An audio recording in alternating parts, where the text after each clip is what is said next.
The question is a spherical iron ball of 10 centimeter radius is coated with a layer of ice of uniform thickness that melts at the rate of 50 centimeter cube per minute. When the thickness of ice is 5 centimeter, the rate in centimeter per minute at which the thickness decreases is. So this is asking the rate at which the ice is decreasing.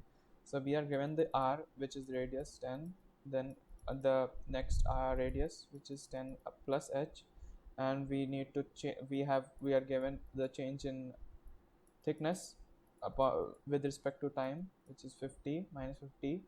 So we have the formula v upon 3 pi r cube minus r cube to find the change. So on putting the values, we will get 10 plus h cube minus 10 cube, then dv upon dt equals 4 pi 10 plus h square dh by dt, and then we just have to solve this equation, which is minus 50 equals 4 pi 10 plus 5 square dh by dt.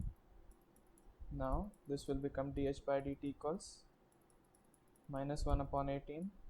This is the centimeter part, this is the minute time part. So as we can see, we already reached to a solution, which is d 1 upon 18 pi.